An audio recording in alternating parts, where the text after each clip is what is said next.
Yo, YouTube, what's going on, man? Well, as you can see by the title of the video, we're going to be talking about polyphasic sleep. And this is going to be basically a very raunchy, authentic video because I felt it was very fitting for me to go ahead and make this video within the first few days so I can give you guys a sincere, authentic first impressions of this experiment I've decided to partake in. So it's currently Friday at about 3:30. I think that's it, 3:30. And I haven't really had a good night's rest since about Tuesday night. So Wednesday was a perfectly fine day for me. Got up, handled some business. And then for whatever reason, I just didn't have a good night's rest Thursday. I think it was too much noise outside or something. And I went to go train my client, and we were just talking about it. It's like, man, I gotta find a different way to get my sleep in because I'm extremely physical. I'm extremely physically active. I partake in an extreme amount of physical sports. See, that's what I'm saying. The sleep deprivation is something else. Like even the simplest of sentences are really hard to just articulate. But I'm doing a lot of physical activity. I'm in school. You know, I'm doing some working, and you know, I have to do a lot of driving sometimes. It's just like sleep is extremely important. And then just the basis of the kind of guy I like to be. I enjoy reading. I enjoy learning. I really enjoy enriching myself as a person. So with that being said, sleep is a necessity. You have to sleep 7, 8, 9 hours, sometimes even up to 10 or 11 hours, depending on your diet and the quality of sleep and all these different things. But every night I would have, like, on a 7-day basis, let's say you start with Monday night, good night's rest. I would sleep great. Tuesday, maybe I can get a good night's rest Tuesday, but by the time Wednesday or Thursday, definitely by Friday, there would have been one night where something happened. And sometimes it wasn't even disruptions, it was just me having a social life. You know, you go out to dinner with somebody and you may stay out to dinner till 9 o'clock, and 9 o'clock isn't even late. But for somebody who's trying to get up at 4:30 like me, it becomes a recurring issue. So half the time I'd be sleep deprived and I end up passing out for a nap in the afternoon. And then the other nights I would be okay, and I just got so tired of doing that back and forth. So what I decided to do was experiment with polyphasic sleeping. So for those of you who don't know, polyphasic sleeping, oh shit, I thought I had something on my head, but polyphasic sleeping is basically sleeping more than one time within a 24-hour period, right? So the majority of people, not just Americans, but just majority of people in the world in today's times, sleep, or at least strive to sleep, for about 7 to 9 hours a night. So, you know, they turn in at maybe 10 o'clock, wake up at sunrise, 6 a.m., something like that, right? And even for people that don't get enough sleep, that's what they're trying to do. So polyphasic is basically just not sleeping in one long stretch, maybe 2 hours here, 2 hours and a few more hours, or sleeping 3 different times a day. Maybe you're sleeping up to 8 times a day if you're doing something like a Uberman schedule. You know, there's all these different ways to do it. And right now I'm kind of deciding on what I really want to do, what sort of schedule I want to follow. But as of right now, I actually it's very weird. You know, I'm in that zone right now where I'm very sleep deprived and I want to sleep. My body wants to sleep, but for some reason my conscience is telling my body, don't relax, don't shut down. Like, I think it thinks that something's wrong with me, because every time I try to take a nap and go ahead and get this ball rolling, I just can't sleep. Like, I'll just be sitting there kind of resting, kind of meditating, kind of just really relaxing, resting my body a little bit and rest my mind. And I get up and I feel pretty good for about an hour, because I didn't actually fall asleep, I go back to being sleep deprived. So right now I'm in that weird transitioning stage. My body doesn't really know what it wants to do. It's just trying to figure out what's going on. I think me staying up damn near all night last night and the night before, I think my body's just like, it thinks something's going on. It thinks I'm in danger. So it's just really trying to figure out the stress. It's trying to adapt to it. So, you know, I'm going to be experimenting. I've already laid out, I went to a website called Nap Chart, and it allows you to basically It's like a 24-hour clock-shaped circle, and it allows you to customize what times you want to sleep and what times you want to be awake. And I kind of just went back and forth, experimented with what I want to do. And I think right now I'm basically going to be doing a variation of the everyman sleep schedule. Um, but it's weird because out of all the sleep schedules, I've never seen one like this. It's the closest thing to it is something like a triphasic, because I'm gonna sleep like 3 hours, I think from somewhere around noon to one, or not noon, but midnight to around 1 in the morning to about 3 or 4 in the morning. And then I'm gonna take an hour and a half nap sometime around the afternoon, like 12, 1, 2, somewhere around there. And then another hour and a half sometime around 8 or 9, just to kind of recharge.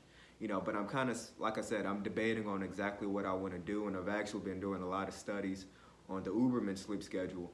And the only reason that I think I have the discipline, and I definitely have the schedule to where I could do it, and it would give me a lot of free time.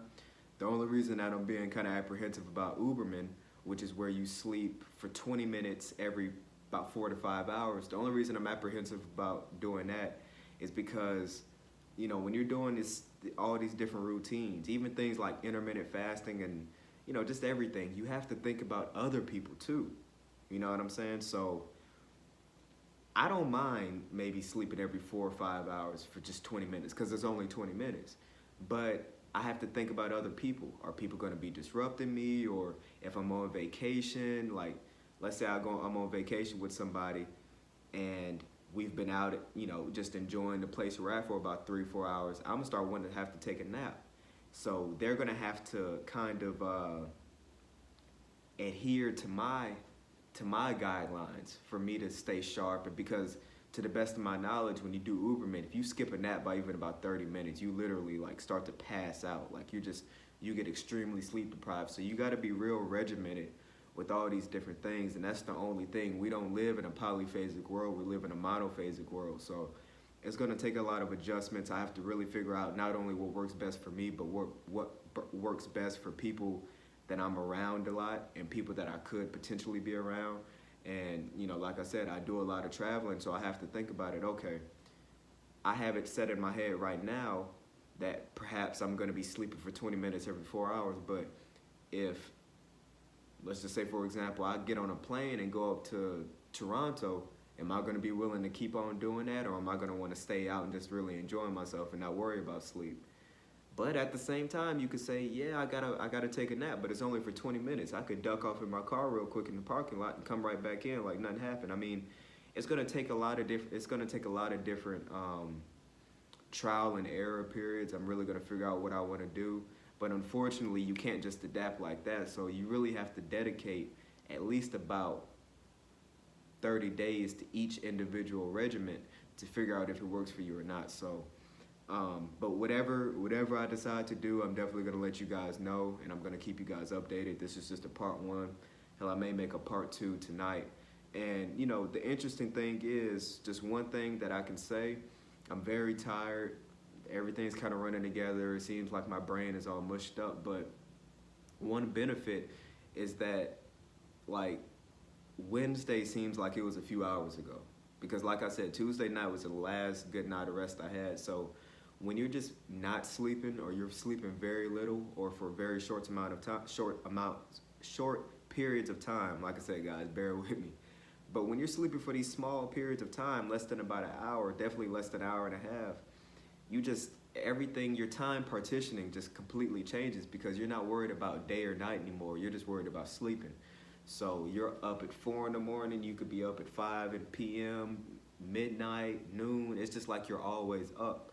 So I'm definitely really liking that benefit, man. I'm really liking that. It's even if I'm not doing anything productive, just having a longer day really helps, because like I said, I'm so physically active and everything. I can sleep for 8 or 9 hours a night. So it's just like, it really got to a point where I was like, God damn, all I'm doing is exercising, doing the little work that I do, school, and then sleeping. And one of those 4 things that I just named would have to be sacrificed on occasions where I wanted to go out and do something. Just going out to a simple, like I said, I'm not even talking about going out to the club for the night or going to some party or whatever. I'm just talking about going out to dinner. You know, I remember last weekend I helped a friend of mine move, and after we finished up for the day, we went out to the Cheesecake Factory, and you know, it was a long line and all of that. Next thing I know, I was about 2 hours behind of when I had an appointed time in my head of when I was going to start going to sleep. So it's just like the simplest of things. The simplest of things would just throw me off track, and it was just a nine.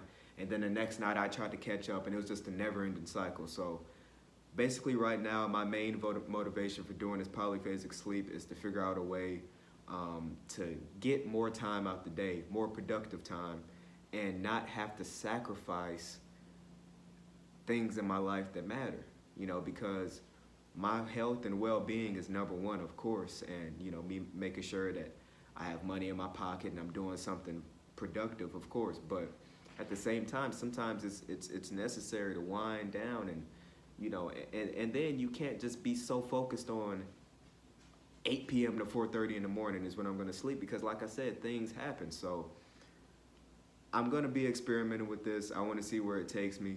I definitely think no matter what, I'm about 99% sure no matter what happens, no matter which schedule I pick, I'm going to stay with one of them, because I've never just liked sleeping 8-9 hours a night. I've always been a night owl, and I've always liked doing things my way and being alone. So me having more hours at night would definitely be very beneficial to me, because I'll have complete silence. I can go for a run and I'm by myself. I can go somewhere and hit a bag and I'm by myself, just silence. I love solitude. So we're gonna experiment with this. I also have this book, almost forgot, by Nick Littlehayes. And this buddy here, he worked with Chris, I always want to say Christian Ronaldo, but Cristiano or whatever his name is. He worked with Ronaldo and he helped him with some sleep, and he's worked with David Beckham in Manchester United. He's worked with a few different athletes. And basically his way of thinking is that we shouldn't be sleeping for more than an hour and a half at a time. Like, we shouldn't be trying to sleep for, you know, 8 total hours. We should be trying to sleep in 90-minute cycles so we can get the REM sleep, the light sleep, the non-REM sleep, all of that. So, you know, I'm gonna, like I said, man, we're gonna experiment with it. You know, I'm gonna read this book. It just came in the mail about maybe 2 hours ago. So once I get my head right, I got some work to do. I'm gonna knock out this book. And then, like I said, I got a part 2 and I got a part 3 coming for you guys soon. So we're definitely gonna get this knocked out, man. I'm excited to do this, hopefully. And just reading the back of this, 1/3 of our life, 1/3 of our lives, that's 3,000 hours a year. So, you know, if I can get an extra 1,000 hours a year, you know what I'm saying, an extra 5 hours a day or whatever the case may be, that would be wonderful. But I got to think about my health. I got to think about practicality. I got to think about all that. So if you guys have any experience, God damn. If you guys have any experience with any of these different things, please don't hesitate to drop down in the comment box and let me know. Don't forget to leave a like if you enjoyed the video.